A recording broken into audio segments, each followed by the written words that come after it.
আসসালামু আলাইকুম প্রিয় দর্শক, আপনাদের সকলকে আমন্ত্রণ জানাচ্ছি অন্য মঞ্চের আলাপচারিতায়। আওয়ামী লীগের সকল পর্যায়ের নেতা কর্মী সমর্থক আপনাদের উদ্দেশ্যে কিছু বিষয় তুলে ধরা উচিত। এইটা আমার সাংগঠনিক দায়বদ্ধতা বলতে পারেন, এটা আমার ব্যক্তিগত দায়বদ্ধতা বলতে পারেন, এটা আমার দেশের প্রতি নিবেদন বলতে পারেন, আপনাদের প্রতি ভালোবাসা বলতে পারেন। অনেকেই ভাবছেন আওয়ামী লীগ শেষ হয়ে গেছে, আওয়ামী লীগ নিষিদ্ধ, আওয়ামী লীগের কার্যক্রম নাই, আওয়ামী লীগের কার্যক্রমে অংশ নিলে জেল দেওয়া হবে, 6 মাস থেকে 14 বছর পর্যন্ত জেলের বন্দোবস্ত করা হয়েছে। নতুন যে আইন পাশ করা হয়েছে সংসদে, এর মাধ্যমে অনেকেই চুপসে গেছেন, অনেকেই শঙ্কিত, অনেকেই ভাবছেন আদৌ কি দল ব্যাক করতে পারবে কিনা। তারেক রহমান যেভাবে ফেসিজম কায়েম করতেছেন, সেক্ষেত্রে আওয়ামী লীগ কি দাঁড়াতে পারবে কিনা, এ ধরনের অনেক কথা আপনাদের মনের মধ্যে ঘুরতেছে, অনেক প্রশ্ন আপনাদের মনের মধ্যে ঘুরতেছে। অনেকে আমাকে বলেছেন যে আওয়ামী লীগ কি আদৌ সহসায় ফিরতে পারবে কিনা, শেখ হাসিনা কি দেশে ফিরতে পারবেন কিনা, এ ধরনের অনেক কথা আপনারা বলতেছেন, আপনাদের মনের মধ্যে প্রশ্ন জাগতেছে। এটা খুব স্বাভাবিক জায়গাটায়, কারণ যেভাবে নির্যাতন নিপীড়নের মাত্রা বাড়ানো হচ্ছে, যেভাবে অসম্মান অপদস্থ করা হচ্ছে শুধুমাত্র সমর্থন করার কারণে, যেভাবে আপনাদের ব্যবসা প্রতিষ্ঠান দখল করা হয়েছে, আপনাদের আয়ের উৎস বন্ধ হয়ে গেছে, আপনারা ঠিক মতো চলতে পারেন না, দেশের যে অবস্থা এর মধ্যে আপনাদের আর অবস্থা খুব জঘন্য, সবকিছু মিলিয়ে আপনারা হতাশার মধ্যে ডুবে যাচ্ছেন। আপনাদের উদ্দেশ্যে কিছু বিষয় আমি বলি। আওয়ামী লীগের তৃতীয় প্রজন্ম দাঁড়িয়ে গেছে। তৃতীয় প্রজন্মের হাত ধরে বাংলাদেশ আওয়ামী লীগ সুসংগঠিত হবে, এটা কিন্তু অনেক বড় সত্য একটা কথা। এর থেকে বড় সত্য কথা এই মুহূর্তে নাই। তৃতীয় প্রজন্ম আমরা দাঁড়িয়ে গেছি, আমাদের পরবর্তী প্রজন্ম আছে জেনজি, তারাও দাঁড়িয়ে গেছে। আমি কিন্তু জেনজি না। ধরেন বাংলাদেশ আওয়ামী লীগ 20 বছর ক্ষমতায় আসতে পারলো না। আপনারা অনেকে যারা ভাবছেন আওয়ামী লীগ নিঃশেষ হয়ে যাবে, ধ্বংস হয়ে যাবে, নিশ্চিহ্ন হয়ে যাবে, আওয়ামী লীগের নামগন্ধ মুছে যাবে, আওয়ামী লীগ মুসলিম লীগ হবে, আপনারা ভুল ভাবছেন। আওয়ামী লীগ কিন্তু শুধুমাত্র একটা সংগঠন না, আওয়ামী লীগ একটা বিশাল অনুভূতি, যে অনুভূতিকে কখনোই গলা টিপে চাপ প্রয়োগ করে হত্যা করা যায় না। আমার বয়স 30, আগামী 20 বছর পর আওয়ামী লীগ ক্ষমতায় আসবে, তখন আমার বয়স হবে 50। ধরেন আমার চ্যাপ্টার ক্লোজ, যেহেতু বাংলাদেশের গড়ায়ু কম, আমি ধরেন ক্লোজ। এখন আমার যে ছেলে হবে বা আমার ছেলের যে ছেলে হবে, তারা কিন্তু জন্মগতভাবে আওয়ামী লীগ করবে। আমার বাবা আওয়ামী লীগের নেতা ছিল, দাদা আওয়ামী লীগের নেতা ছিল, আমার বাবা আওয়ামী লীগ করেছে। সুতরাং আমার যে সন্তান হবে, সেও বংশ পরম্পরায় কিংবা উত্তরাধিকার সূত্রে বাংলাদেশ আওয়ামী লীগের রাজনীতি করবে, এবং তার যে সন্তান হবে সেও বাংলাদেশ আওয়ামী লীগের রাজনীতিটাই করবে। এখন আওয়ামী লীগের যে তৃতীয় প্রজন্ম দাঁড়িয়ে গেছে, এই প্রজন্মের হাত ধরে যদি আওয়ামী লীগ সুসংগঠিত হয় এবং যদি ক্ষমতায় নাও আসতে পারে, আমাদের এই তৃতীয় প্রজন্মের পর যে প্রজন্ম আসবে এবং তারপরে যে প্রজন্ম আসবে, তাদের হাত দিয়ে বাংলাদেশ আওয়ামী লীগ বাংলাদেশের মাটিতে ক্ষমতায় আসবে। এই মুহূর্তে যারা অন্যায়ভাবে বাংলাদেশ আওয়ামী লীগের উপর নির্যাতন করতেছেন, নিপীড়ন করতেছেন, খুন করতেছেন, গুম করতেছেন, ধর্ষণ করতেছেন, দখল করতেছেন আওয়ামী লীগের নেতাকর্মীদের সহায় সম্পত্তি, বাড়িঘর, প্রতিষ্ঠান, এগুলার বিচার আমাদের প্রজন্ম না করতে পারি, চতুর্থ প্রজন্ম কিংবা পঞ্চম প্রজন্মের যারা নেতৃত্ব দিবে তারা কিন্তু করবে। এটা আপনারা নিশ্চিত থাকেন, বাংলাদেশ আওয়ামী লীগকে মুছে ফেলার সাধ্য ওই ডিপ স্টেট, ওই আইএসআই, ওই সিআইএ কারোর নাই। যদি থাকতো, এই 2 বছরে আওয়ামী লীগকে অপ্রাসঙ্গিক করতে পারতো। পেরেছে? বাংলাদেশ আওয়ামী লীগের নেতাকর্মীরা দাঁড়িয়ে গেছে না। আমি সবসময় ভাবতাম ছাত্রলীগে মনে হয় আদর্শিক নেতাকর্মীদের অনেক সংকট, অনেক অভাব, কিন্তু 5 আগস্টের পর আমার এই ধারণা সম্পূর্ণরূপে ভুল প্রমাণিত হয়েছে। 5 আগস্টের পর আওয়ামী লীগের একটা প্রজন্ম যেভাবে আদর্শিক জায়গা থেকে দাঁড়িয়ে গেছে, দেখেন একটা জিনিস খেয়াল করেন, খুন করা হচ্ছে, ধর্ষণ করা হচ্ছে পরিবারদেরকে, তারপরেও ছাত্রলীগের নেতাকর্মীরা কিন্তু মিছিল মিটিং করতেছে, তারা কিন্তু লড়াই সংগ্রাম করতেছে, তারা কিন্তু পোস্টার, ব্যানার, ফেস্টুন লাগাচ্ছে। গত 15 বছর যাদেরকে দমিয়ে রাখা হয়েছিল, যাদেরকে সংগঠনে কোনো প্রকার মূল্যায়ন করা হয়নি, যাদেরকে সংগঠন থেকে বিতাড়িত করা হয়েছিল, তারা কিন্তু দাঁড়িয়ে গেছে। গত 15 বছর ঢাকা শহরে যারা ব্যানার ফেস্টুনে সয়লাভ করে ফেলতো, ঢাকা শহর যাদের ব্যানার ফেস্টুনের যন্ত্রণায় রাস্তাঘাটে বের হওয়া যেত না, ঢাকা মহানগর দক্ষিণ, ঢাকা মহানগর উত্তর, তারা কিন্তু কোনো প্রকার ব্যানার ফেস্টুন ঢাকা শহরে লাগাচ্ছে না, লাগাবেও না, কারণ তারা তো আদর্শিক রাজনীতিটা ওইভাবে করে নাই। তারা সবসময় স্বার্থে রাজনীতি করেছে। এদের মধ্যে অনেকে আদর্শিক আছে, তারা হয়তোবা কোনো কারণে করতে পারে না, কুণ্ঠাসা হয়ে আছে, কিংবা তাদের যারা দলীয় নেতাকর্মী আছে কিংবা সমর্থক আছে, তারা রিস্ক নিতে পারতেছে না। সেই জায়গা থেকে আওয়ামী লীগের নেতাকর্মীরা এখন ঢাকা শহরে ব্যানার ফেস্টুন করতে পারতেছে না, কিন্তু অনেকে আবার করতেছে। গতকাল কতগুলা ফুটেজ পাইলাম আমি, কেন্দ্রীয় যুবলীগের একজন মেম্বার, তিনি ঢাকা শহরে অনেকগুলা ব্যানার ফেস্টুন করেছেন, আপনারা স্ক্রিনে ছবিগুলো দেখতে পাচ্ছেন। আমার কাছে ভালো লেগেছে যে এরকম একটা সংকটকালীন মুহূর্তে এসে কেন্দ্রীয় যুবলীগের একজন সদস্য তিনি অনেকগুলো ব্যানার ফেস্টুন করেছেন। এরকম শুরু হয়েছে, ধীরে ধীরে এটা বাড়বে। ক্রমান্বয়ে বাড়বে এবং বাংলাদেশ আওয়ামী লীগের যে তৃতীয় প্রজন্ম, এই তৃতীয় প্রজন্মের হাত ধরে বাংলাদেশ আওয়ামী লীগ আবার সুসংগঠিত হবে, আবারও ক্ষমতায় আসবে। সুতরাং আপনারা যারা হতাশাগ্রস্ত হচ্ছেন তারা হতাশ হবেন না। আওয়ামী লীগ দাঁড়িয়ে গেছে। আওয়ামী লীগ কখনোই কোণঠাসা হয়ে থাকার মতো সংগঠন না, অলরেডি দাঁড়িয়ে গেছে এবং বঙ্গবন্ধু কন্যা অতি দ্রুতই বাংলাদেশে ফিরবেন। বাংলাদেশে ফিরলে তখন দেখবেন লড়াই সংগ্রাম রাজপথ উত্তাল কিভাবে করতে হয়। অনেকেই বলতে পারেন আওয়ামী লীগ তো নিষিদ্ধ সংগঠন, নিবন্ধন স্থগিত, তারেক রহমান তো এটার প্রত্যাহার করবে না, এটার সুরাহা করবে না। দেখেন তারেক রহমানের খুব দ্রুত বাংলাদেশে পতন হবে। এখন অনেকে এটাকে রূপকথার গল্প বলতে পারেন স্বাভাবিক, কিন্তু কেন পতন হবে আমি আপনাদেরকে ঘটনাগুলা একটু খুলে বলি। প্রথমত সাপ্লাই চেইন, বাংলাদেশের যে সাপ্লাই চেইন আছে সেটা অলরেডি বিপর্যস্ত, এটা যে কোনো সময় কলাপস করবে। দ্বিতীয়ত বাংলাদেশের অর্থনীতি যে কোনো সময় কলাপস করবে। বাংলাদেশের অর্থনীতির মূল চালিকা শক্তি কি? রেমিটেন্স। মধ্যপ্রাচ্য উত্তাল, দুবাই, সৌদি আরব, কাতার, কুয়েত, সবগুলা দেশ উত্তপ্ত, সবগুলা দেশ যুদ্ধ বিধ্বস্ত। ইরান ক্রমাগত হামলা চালাচ্ছে। এইসব দেশে যারা রেমিটেন্স যোদ্ধা ছিল আমাদের, তারা কিন্তু অলরেডি অনেকে দেশে ফিরে চলে গেছে, কারণ সেখানে কাজ নাই, সেখানে যুদ্ধ বিধ্বস্ত অবস্থা, সেখানে স্বাভাবিক জীবনযাপন করাই সমস্যা হয়ে গেছে, সেখানে তো কাজ করতে পারবে না। এবং বাংলাদেশের অর্থনীতির একটা বিশাল অংশ যে রেমিটেন্স, এটা কিন্তু মধ্যপ্রাচ্য থেকেই আসে। সুতরাং মধ্যপ্রাচ্য যদি বন্ধ হয়ে যায়, অর্থনীতিতে একটা বিশাল চাপ পড়বে। এবং গার্মেন্টস শিল্প বাংলাদেশের অর্থনীতির দ্বিতীয় চালিকা শক্তি। বাংলাদেশের গার্মেন্টস খাত অলরেডি ধ্বংসের পথে। অসংখ্য গার্মেন্টস বন্ধ হয়ে গেছে, লক্ষ লক্ষ শ্রমিক বেকার হয়ে গেছে এবং গার্মেন্টসের যে কাঁচামাল এবং যে জ্বালানি, সবকিছুর সংকট দেখা দিয়েছে। ভারত থেকে কাঁচামাল আনতে পারতেছে না, অর্থের অভাব। গার্মেন্টস ব্যবসায়ীরা মুখ ফিরিয়ে নিচ্ছে, তারা অনেকে গার্মেন্টস প্রতিষ্ঠান বন্ধ করে দিয়ে দেশের বাইরে পাড়ি জমাচ্ছে। সবকিছু মিলিয়ে একটা জঘন্য অবস্থা। বাংলাদেশের গার্মেন্টস যেখানে এশিয়াতে টপ 3-এর মধ্যে ছিল, সেখানে কিন্তু এখন সে অবস্থান একদম নিম্নগামী। সুতরাং গার্মেন্টস বন্ধ, রেমিটেন্সের অবস্থা খারাপ, অর্থনীতি বিকলাঙ্গ এবং যে বেকারত্ব বাড়তেছে বাংলাদেশে, সকল সেক্টরে ঘুষ অতিরিক্ত দেওয়া লাগতেছে, মানুষ ব্যবসা প্রতিষ্ঠান বন্ধ করে দিচ্ছে, মানুষ প্রতিষ্ঠান চালাইতে পারতেছে না। বিএনপির সীমাহীন দুর্নীতি, বিএনপির সীমাহীন চাঁদাবাজিতে অধিষ্ঠ হয়ে গেছে সবাই। সবকিছু মিলে বাংলাদেশের অর্থনৈতিক সেক্টর বিপর্যস্ত, যে কোনো সময় অর্থনীতি কলাপস করবে। এবং বাংলাদেশের রেমিটেন্স তো বললামই আমি, যেটা সবকিছু মিলিয়ে ভাই দেশের অবস্থা জগা খিচুড়ি। এবং দেশে যেভাবে আইন শৃঙ্খলার অবনতি ঘটতেছে, আইন শৃঙ্খলা নাই বললে চলে, পুলিশের অপারগতা, পুলিশ কার্যকরী ভূমিকার মধ্যে নাই। সুতরাং আইন শৃঙ্খলার অবনতি, অর্থনৈতিক কলাপস, সাপ্লাই চেইন এটা নষ্ট হয়ে গেছে। এবং তারেক রহমান বিপদে পড়লে সেনাবাহিনী কখনোই তাকে সহায়তা করবে না, এটুকু নিশ্চিত আপনারা থাকতে পারেন। পাশাপাশি মার্কিন যুক্তরাষ্ট্রের সাথে যে বাণিজ্যিক চুক্তি করা হয়েছে, এই চুক্তি যদি বাংলাদেশের সাধারণ মানুষ জেনে যায়, বাংলাদেশের সাধারণ মানুষ যদি বুঝে যায় যে এই চুক্তি আমাদের দেশকে বিক্রি করে দেওয়া হয়েছে চুক্তির মধ্য দিয়ে, তখন দেখবেন বাংলাদেশে একটা ঘটবে। আর একটা গুরুত্বপূর্ণ যে বিষয়, জ্বালানি সংকটের ফলে বাংলাদেশের রাজধানী ঢাকার মধ্যে যেই পাঠাও ড্রাইভাররা আছে, মানে যারা বাইক চালায়, রাইড শেয়ার করে, এরা কিন্তু তাদের পরিবার চালায় রাইড শেয়ারের মধ্য দিয়ে, অনেকেই মাস শেষ হয়তো বা 20,000 30,000 মতো আয় করে। কিন্তু যখন জ্বালানি সংকট দেখা দিচ্ছে, এখন পাঠাও ড্রাইভাররা লাইন দিয়ে দাঁড়িয়ে আছে, ঘন্টার পর ঘন্টা অপেক্ষা করতেছে, তারা কোনো পেট্রোল পাম্পে সিরিয়াল পাচ্ছে না, তেল পাচ্ছে না। তাদের পরিবার কিন্তু বিপর্যস্ত, তাদের সন্তানের চিকিৎসার ব্যয় মেটাতে পারে না, তাদের পরিবারের যে বাবা মা তাদের জন্য ওষুধ কিনতে পারে না, তাদের জীবন ব্যয় মেটানোর জন্য যতটুকু অর্থ প্রয়োজন সেটা তারা উপার্জন করতে পারতেছে না। কারণ 6 ঘন্টা যদি আপনি লাইনে দাঁড়িয়ে থাকেন, সেক্ষেত্রে আপনি কখন তেল নেবেন, কখন আপনি 300 টাকার তেল দিয়ে কয়টা রাইড শেয়ার করবেন, কয় টাকা পাবেন। সেই ক্ষেত্রে ঢাকা শহরে এই একটা বিশাল সংকট দেখা দেবে।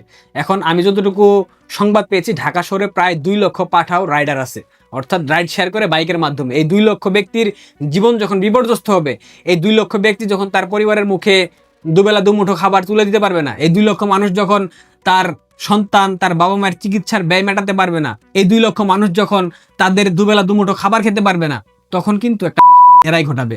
বাংলাদেশ আওয়ামী লীগের কিচ্ছু করতে হবে না এই সরকারকে অপ্রাসঙ্গিক করতে, এই সরকারকে ফেলে দিতে। এই পাঠাও রাইড যারা শেয়ার করে তারাই এনাফ। আমার কথাটা ঠিক আজ থেকে 4 মাস পর মিলিয়ে নেবেন যে পাঠাও রাইডাররা ঢাকা শহরে একটা ঘটাবে এবং এই ফলে তারেক রহমানের গদি লড়বড় হয়ে যাবে। এই গদি রক্ষার জন্য পুলিশ আসবে না, সেনাবাহিনীও আসবে না, এইটুকু আপনারা মাথায় রাখবেন। সুতরাং যারা ভাবছেন আওয়ামী লীগ অপ্রাসঙ্গিক হয়ে গেছে, আওয়ামী লীগ নিশ্চিহ্ন হয়ে যাবে, আওয়ামী লীগ মুসলিম লীগ হয়ে যাবে, আপনারা ভুলের সাগরে ভাসমান। তারেক রহমানই বাংলাদেশ আওয়ামী লীগের ব্যান উঠাবে, তারেক রহমানই বাংলাদেশ থেকে পালাবে এবং কোথায় পালাবে সেটা সময় বলে দেবে। আমরা কিছু বলতেছি না, আমরা কোনো হুমকি ধামকি দিচ্ছি না, আমরা জাস্ট বাস্তবতা আপনাদের সামনে তুলে ধরলাম। আশা করি আপনারা বুঝতে পেরেছেন বাংলাদেশের যে মূল সেক্টরগুলা, অর্থনীতি, সাপ্লাই লাইন, বেকারত্ব, আইন শৃঙ্খলা, জ্বালানি সংকট, এই কয়টা বিষয় একসাথে যখন বিক্রিয়া করবে রাসায়নিক বিক্রিয়ার মতো, তখন জনাব তারেক রহমান এই রাসায়নিক বিক্রিয়ার মধ্যে পড়ে তিনি একুল উকুল দুকুল হারাবেন।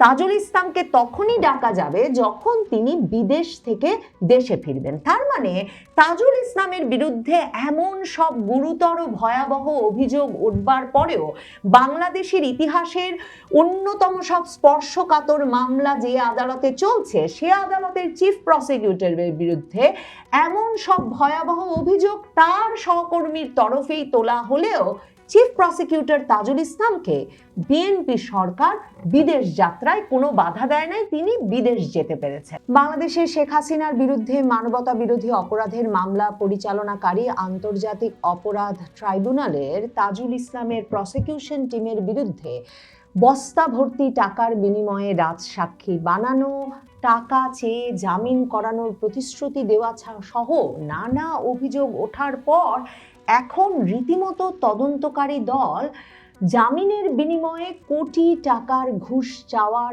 যে কল ফাঁস হয়েছিল সেই টেলিফোন কলের সত্যতা পেয়েছে। তার মানে তাজুল ইসলামের প্রসিকিউশন টিমের সদস্য সাইমুম রেজা তালুকদার চট্টগ্রামের মানবতা বিরোধী অপরাধের একটি মামলায় আটককৃত আওয়ামী লীগের সংসদ সদস্য ABM ফজলে করিম চৌধুরীর স্ত্রী এবং আইনজীবী রিজওয়ানা ইউসুফের কাছে সাইমুম রেজা তালুকদার ফোনে 1 কোটি টাকা ঘুষ দাবি করছেন এমন একটা রেকর্ডিং যে ফাঁস হয়েছিল মার্চ মাসে, সেটা এখন প্রমাণিত বলে বলছে নতুন চিফ প্রসিকিউটর আমিনুল ইসলাম। এবং তিনি বলছেন যে যেই ফ্যাক্ট ফাইন্ডিং টিমটি বা তদন্তকারী দলটি এই কল রেকর্ড ফাঁসের পর তারা গঠন করে দিয়েছিলেন, তারা এই কল রেকর্ডের সত্যতা পেয়েছে। ওই আওয়ামী লীগের সংসদ সদস্য ABM ফজলে করিম চৌধুরীর পরিবার বলেছিল যে তাজুল ইসলামের প্রসিকিউশন টিম অন্তত 26 বার এই সাইমুম রেজা তালুকদারের মাধ্যমে তাদের সঙ্গে যোগাযোগ করেছিল, তাদের কাছে টাকা চেয়েছিল, কোটি টাকা ঘুষ দাবি করেছিল, যাতে তারা ABM ফজলে করিম চৌধুরীকে চট্টগ্রামের ওই মামলা থেকে জামিন দিয়ে দেওয়ার প্রতিশ্রুতি দিয়েছিল। তাজুল ইসলামের বিরুদ্ধে, তাজুল ইসলামের প্রসিকিউশন টিমের বিরুদ্ধে যে এরকম সব ভয়াবহ আর্থিক দুর্নীতি এবং কেলেঙ্কারির অভিযোগ এরই মধ্যে বিএনপি সরকারের কাছে আছে, সেটার প্রমাণ পাওয়া যাচ্ছিল বা ধারণা করা যাচ্ছিল যখন বিএনপি সরকার গঠন করতে না করতেই 1 সপ্তাহেরও কম সময়ের মধ্যে আন্তর্জাতিক অপরাধ ট্রাইব্যুনালের চিফ প্রসিকিউটর পদ থেকে তাজুল ইসলামকে সরিয়ে দেওয়ার সিদ্ধান্ত জানায়। এবং চিফ প্রসিকিউটর পদ থেকে তাজুল ইসলামকে সরিয়ে দেওয়ার পরপরই সেদিনই তাজুল ইসলামের প্রসিকিউশন টিমের একজন সদস্য BM সুলতান মাহমুদ তিনি ফেসবুকে লেখেন যে তিনি রীতিমতো প্রসিকিউশন টিমের বিভিন্ন সদস্যদের রুমে দেখেছেন যে আন্তর্জাতিক অপরাধ ট্রাইব্যুনালে চলমান বিভিন্ন মামলায় অভিযুক্ত ব্যক্তিদের পরিবারের সদস্যরা বস্তা ভর্তি টাকা নিয়ে ঢুকছেন এবং তার বিনিময়ে সেসব ব্যক্তিকে রাজসাক্ষী বানানো হয়েছে। শুধু তাই নয়, BM সুলতান মাহমুদ এমন অভিযোগও নিয়ে আসেন চিফ প্রসিকিউটর তাজুল ইসলাম এবং তার প্রসিকিউশন টিমের অন্য সদস্যদের বিরুদ্ধে যে এমনকি শেখ হাসিনার মামলার যে রাজসাক্ষী পুলিশের তৎকালীন IG চৌধুরী আব্দুল্লাহ মামুন, তাকেও বিপুল পরিমাণ অর্থের বিনিময়ে রাজসাক্ষী বানিয়েছিলেন তাজুল ইসলামেরা। আন্তর্জাতিক অপরাধ ট্রাইব্যুনালে এ ধরনের অপরাধমূলক কর্মকাণ্ড ঘটে থাকলে এবং যখন প্রমাণ মিলছে যে একটি কল রেকর্ড ফাঁস হয়ে গেছে, যেই কল রেকর্ডকে জেনুইন বলছেন বর্তমান চিফ প্রসিকিউটর, যেই কল রেকর্ড সত্য বলে প্রমাণ পাচ্ছেন তদন্তকারী ব্যক্তিবর্গ, তখন এই কোনো মামলাতেই চিফ প্রসিকিউটর তাজুল ইসলামের প্রসিকিউশন টিম আসলে সৎভাবে কর্মকাণ্ড পরিচালনা করেছিলেন কিনা সেটা প্রমাণ ব্যতি রেখে এখন কোনো মামলার রায় বা বিচার কাজ সম্পন্ন করা আইনিভাবে দেখলে মুশকিল হয়ে পড়বে নতুন প্রসিকিউশন টিমের জন্য কিংবা আন্তর্জাতিক অপরাধ ট্রাইব্যুনালের জন্য। আন্তর্জাতিক অপরাধ ট্রাইব্যুনালটি যখন 2024 সালের 5ই আগস্টের পর আইনটি পাল্টে ফেলে 2024-এর জুলাই আগস্টের রাজনৈতিক আন্দোলনের সময় ঘটা ঘটনাবলীর বিচারের জন্যে আবার গঠিত হয়, যেই আদালতে কিনা শেখ হাসিনার আমলে 1971 সালের যুদ্ধাপরাধের বিচার চলছিল, এবং যেই আদালতে জামায়াতে ইসলামীর নেতৃবৃন্দের যখন 1971 সালের যুদ্ধাপরাধের দায়ে বিচার হচ্ছিল, তখন তাদের পক্ষে আইনজীবী হিসেবে কাজ করছিলেন এই তাজুল ইসলাম। তখন 2024 সালের 5ই আগস্টের পর ওই আন্তর্জাতিক অপরাধ ট্রাইব্যুনালের আইন এবং এখতিয়ার বদলে নতুন করে ওই আদালতকে শেখ হাসিনার বিচারের জন্য ব্যবহার করা, এবং শেখ হাসিনা এবং আওয়ামী লীগ নেতৃবৃন্দের বিচারের ওই আদালতের চিফ প্রসিকিউটর হিসেবে তাজুল ইসলামকে নিয়োগ দান নিয়ে তখন থেকেই দেশে বিদেশে নানা আইন বিশেষজ্ঞরা কথা বলছিলেন। তারা বলছিলেন এটা সরাসরি তার ক্ষেত্রে এমন একটা স্বার্থের সংঘাত তৈরি করে যে এটা নিশ্চিতভাবে এই আদালতে ঘটে যাওয়া যে কোনো বিচারকে পরবর্তীতে প্রশ্নের সম্মুখীন করবে। আর এখন কিনা সরকারের পালাবদল হবার পর, বিএনপি সরকার ক্ষমতা নেওয়ার পর দেখা গেল তাজুল ইসলাম শুধুমাত্র যে আওয়ামী লীগের বিরোধী রাজনৈতিক শিবিরের লোক বলে তার নিরপেক্ষতা নিয়ে প্রশ্ন তোলা যায় তাই নয়, তিনি এবং তার ঘনিষ্ঠজনদের নিয়ে গঠিত প্রসিকিউশন টিম রীতিমতো টাকার লেনদেন করছিলেন। কাকে জামিন দেওয়া হবে, কাকে জামিন দেওয়া হবে না সেগুলো নির্ধারণে তার চেয়েও ভয়াবহ কথা, একেবারে শেখ হাসিনার মামলার রাজসাক্ষী সহ বিভিন্ন মামলায় কাদেরকে অভিযুক্ত করা হবে আর কাদেরকে রাজসাক্ষী বানানো হবে সেসব নিয়েও ওই অভিযুক্তদের পরিবারগুলোর সঙ্গে অর্থের লেনদেন করছিলেন তাজুল ইসলাম এবং তাজুল ইসলামের প্রসিকিউশন টিম। তাজুল ইসলাম তার অত্যন্ত ঘনিষ্ঠ ব্যক্তিবর্গকে নিয়েই কিন্তু আন্তর্জাতিক অপরাধ ট্রাইব্যুনালের প্রসিকিউশন টিমটা গঠন করেছিলেন। কাজেই এই যে বিশ্ববিদ্যালয় শিক্ষক সাইমুম রেজা তালুকদার তাজুল ইসলামের প্রসিকিউশন টিমে জায়গা পেয়েছিলেন এবং তিনি প্রসিকিউশন টিমে বসে আন্তর্জাতিক অপরাধ ট্রাইব্যুনালের মামলায় অভিযুক্ত ব্যক্তির আইনজীবীর সঙ্গে কি হলে আর কত টাকা হলে জামিনের ব্যবস্থা করে দেবেন তারা, এই নিয়ে 25-26 বার ফোন করে দর কষাকষি করছিলেন। সেটা যে এই প্রসিকিউশন টিমের একেবারে ছত্র ছায়া ছাড়া বা সম্মিলিত ঐক্যবদ্ধ একরকমের ভূমিকা ছাড়া সম্ভব নয়, সেটা সম্ভবত ধারণা করতে অসুবিধা হয় না। বিএম সুলতান মাহমুদ এই প্রসিকিউশন টিমের ভেতর থেকে যিনি মুখ খুললেন তাজুল ইসলামকে সরিয়ে দেওয়া মাত্র সামাজিক যোগাযোগ মাধ্যমে, তিনি সরাসরি বলেছেন যে তাজুল ইসলাম চিফ প্রসিকিউটরের চেয়ারকে টাকা আয়ের হাতিয়ার করেছিল তাজুল ইসলামের নেতৃত্বাধীন সিন্ডিকেট, এবং তিনি মোহাম্মদ তাজুল ইসলামের বিরুদ্ধে দুর্নীতি ও অনিয়মের অভিযোগ করে তার ওই ফেসবুকে লেখা মন্তব্যে আরও উল্লেখ করেছিলেন যে পুলিশের সাবেক আইজি চৌধুরী আবদুল্লাহ আল মামুন এবং আশুলিয়া থানার সাবেক উপপরিদর্শক শেখ আফজালুল হককে রাজসাক্ষী করা নিয়েও প্রশ্ন তোলার সুযোগ আছে। তিনি বলেছিলেন রংপুরে শহীদ আবু সাইদ হত্যাকাণ্ডে করা মানবতা বিরোধী অপরাধের মামলা থেকে একজন পুলিশ কর্মকর্তাকে অব্যাহতি দেওয়া এবং চাংখারপোল এলাকায় গুলি চালানোর নির্দেশ দেওয়া একজন পুলিশ কর্মকর্তাকে আসামি না করে সাক্ষী যে করা হয়েছে এসবও অর্থের বিনিময়ে হয়েছে বলে তিনি অভিযোগ করেছিলেন।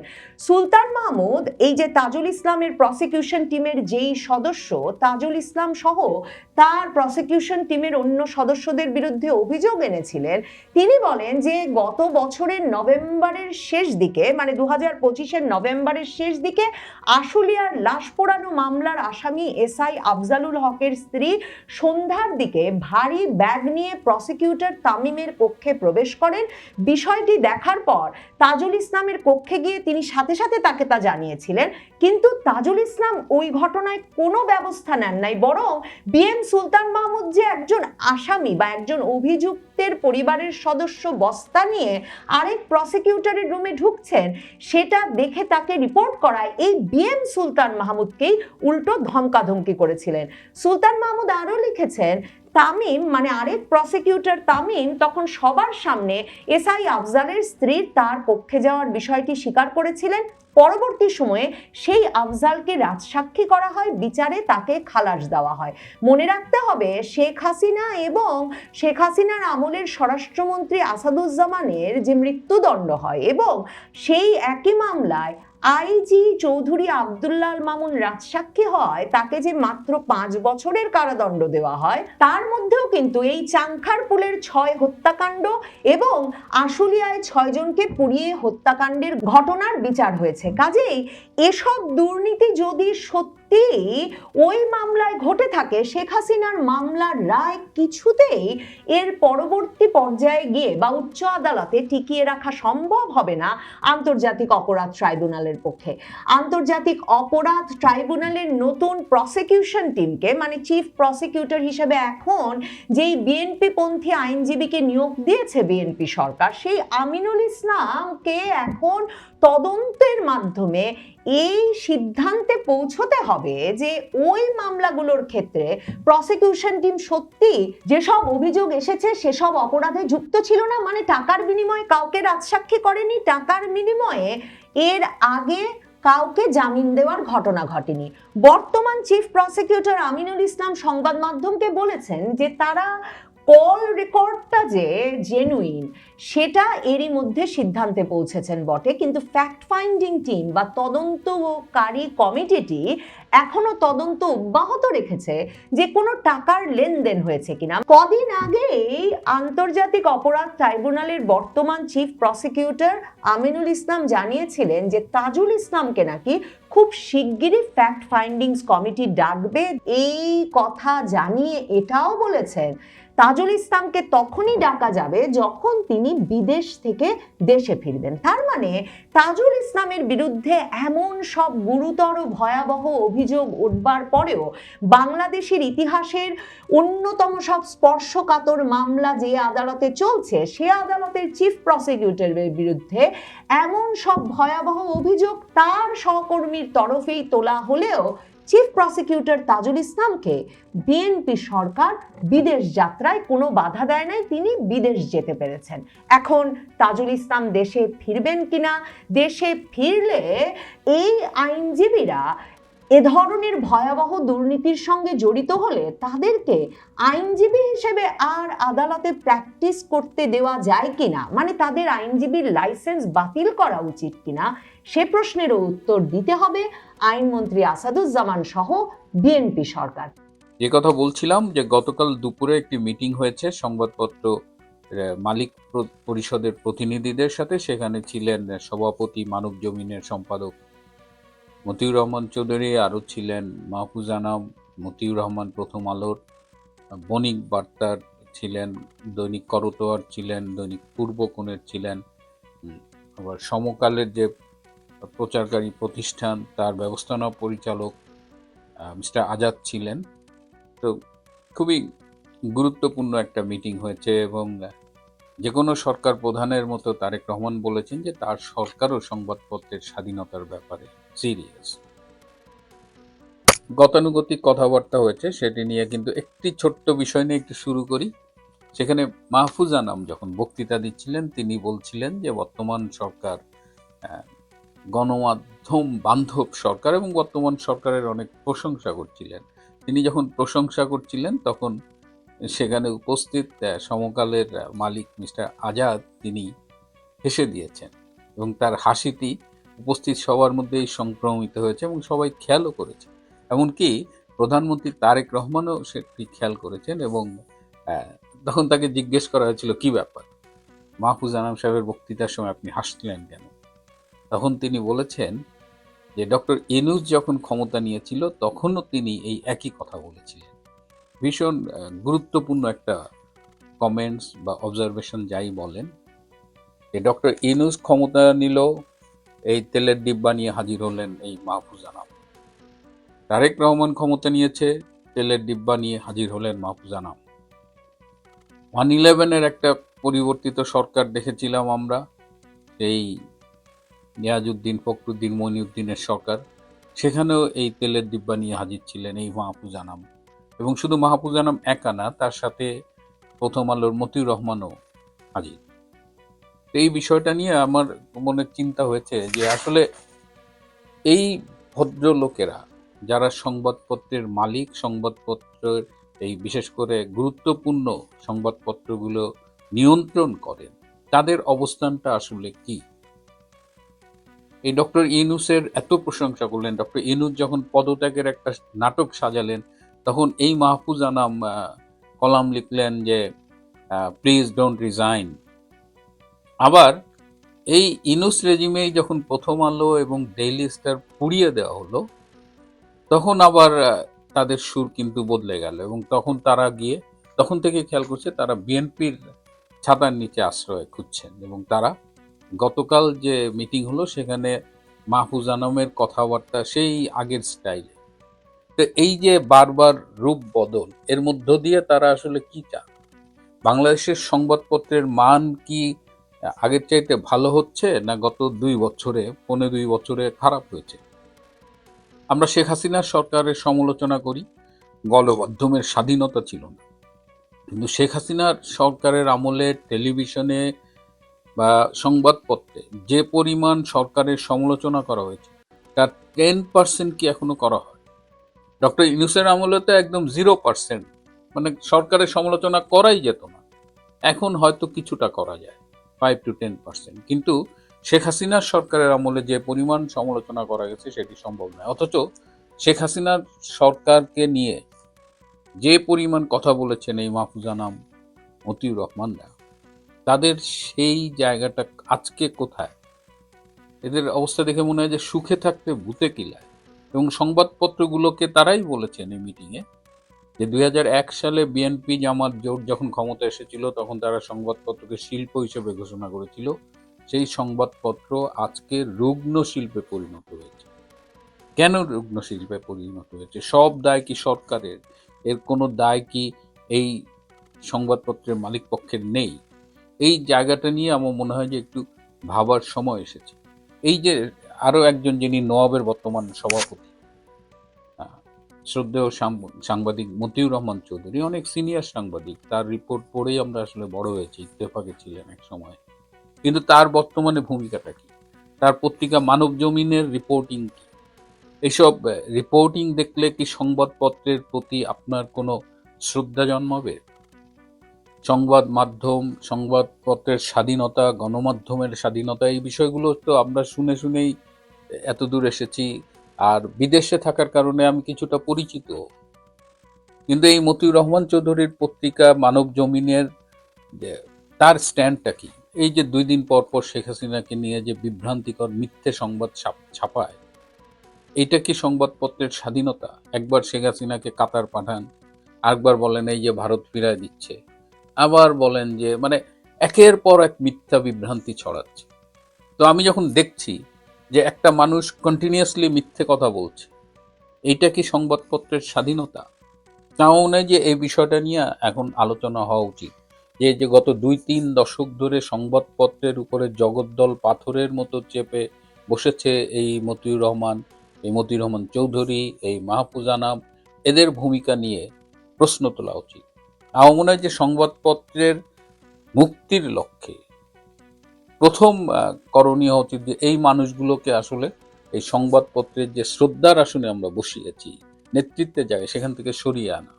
কারণ এরা বারবার প্রমাণ করেছে যে এরা সুবিধাবাদী, রং বদলকারী, এবং বাংলাদেশে গণতন্ত্র বিপন্ন করার যে প্রক্রিয়া, বিরাজনীতিকরণ করার যে প্রক্রিয়া, তার সাথে এই মানুষগুলো জড়িত। এরা বারবার দেশের অগ্রযাত্রাকে ব্যাহত করার ষড়যন্ত্রের সাথে জড়িত ছিল। বারবার তারা অস্বাভাবিক সরকার পদ্ধতি আনায়, মানে রাজনীতির স্বাভাবিক গতিপথ বদলে যে অস্বাভাবিক, এই 1-11-এর কথাই বলেন, ডক্টর ইউনূসের কথাই বলেন, এই সব সময় কিন্তু এই মানুষগুলো একটা রোল প্লে করেছে, এবং এরা দেশের সর্বনাশ করার জন্য পেছনে পেছনে ভূমিকা রেখেছে। তো এরা এই যে অন্যায় করছে, দেশের গণতন্ত্রকে ব্যাহত করছে, এর জন্য এদের শাস্তি প্রাপ্য কিনা এই বিষয় নিয়ে একটু কথা বলা দরকার। We need to speak up. আরো মতিউর রহমান চৌধুরী জানিয়েছেন যে 3 মাস পর পর তারা প্রধানমন্ত্রীর সাথে বসবে। এটি নিয়েও কিন্তু সমালোচনা শুরু হয়েছে। 3 মাস পর পর যদি প্রধানমন্ত্রীর সাথে বসেন, সেটা কি গণমাধ্যমের স্বাধীনতার জন্য ভালো হবে, নাকি সরকারের সাথে আপনি এক ধরনের অলিখিত চুক্তিতে চলে যাবেন? সরকারের কাছে কি আপনি দাসত্ব লিখে দিচ্ছেন কিনা? এ বিষয়টি নিয়ে ভাবতে হবে। সুতরাং গণমাধ্যমের সত্যিকারের স্বাধীনতা যদি চাই, বাংলাদেশের প্রেক্ষাপটে বিএনপি সরকারের ইতিহাস যদি দেখি, সব মিলিয়ে আমরা কতখানি স্বাধীনতা আসলেই পাবো, এবং সেটি পাওয়ার জন্য কি আমরা সেই মানুষগুলোকে সামনে রাখবো যারা বারবার বাংলাদেশের গণতন্ত্রকে ধ্বংস করার, বিপন্ন করার প্রক্রিয়ার সাথে জড়িত, যারা বারবার নিজেদের স্বরূপ জাতির সামনে উন্মোচিত করেছে? আমার মনে হয় যে this is the time to discuss this. আমি মাননীয় তথ্যমন্ত্রীর দৃষ্টি আকর্ষণ করব। জহিরুদ্দিন স্বপন ভাই আমাদের ছাত্র জীবনে, যৌবনের যারা যেসব নেতারা আমাদের স্বপ্ন দেখাতেন, he was one of them. আজকে রাজনীতির যে জায়গায় থাকুক, আমার মনে হয় যে mister information minister, you need to consider this. কারণ সংবাদপত্রের স্বাধীনতার মাধ্যমে আপনি একটা গ্রুপ অফ দালালস তৈরি করবেন, এটা আমাদের নিশ্চয়ই প্রত্যাশিত নয়। এর পাশাপাশি আরেকটি ছোট্ট খবর দিচ্ছি যে গত 19শে এপ্রিল রবিবারের ঘটনা, আপনারা জানেন যে প্রিজন ভ্যানে করে আইসিটিতে যে ভিআইপি লোকজনদের আনা নেওয়া করা হয়, যে সাবেক মন্ত্রী, সাবেক এমপি, এই প্রিজন ভ্যানগুলোর অবস্থা তো দেখাই যায় যে একদম ভাঙাচোরা মুড়ির টিন। একদিকে শীতাতপ নিয়ন্ত্রিত প্রিজন ভ্যানে আসে সাবেক সেনা কর্মকর্তারা, আর একদিকে এই ভাঙা মুড়ির টিন সম প্রিজন ভ্যানে আসে, এবং এই যে ড্রাইভাররা যে এটা ড্রাইভ করে একদম রেকলেস।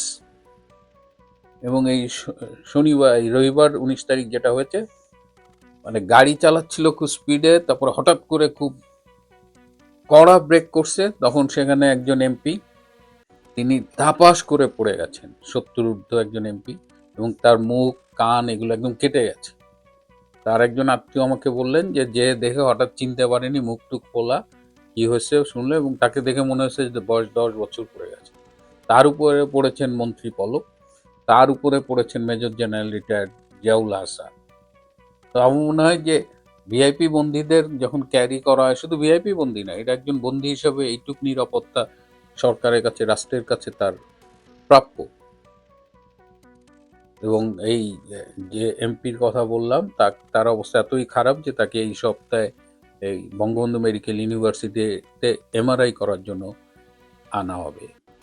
সো প্লিজ, বন্দী মানেই যে আপনার যা ইচ্ছা তাই করবেন, এমনি কারাগারের ভেতর থেকে অনেক অনেক অনেক মানসিক, শারীরিক নির্যাতনের খবর পাই, সবটা আপনাদের সামনে বলি না, কিন্তু আমার কাছে মনে হয়েছে যে this issue needs to be seriously dealt with. আমি মাননীয় ইন্সপেক্টর জেনারেল অফ প্রিজনসের দৃষ্টি আকর্ষণ করছি।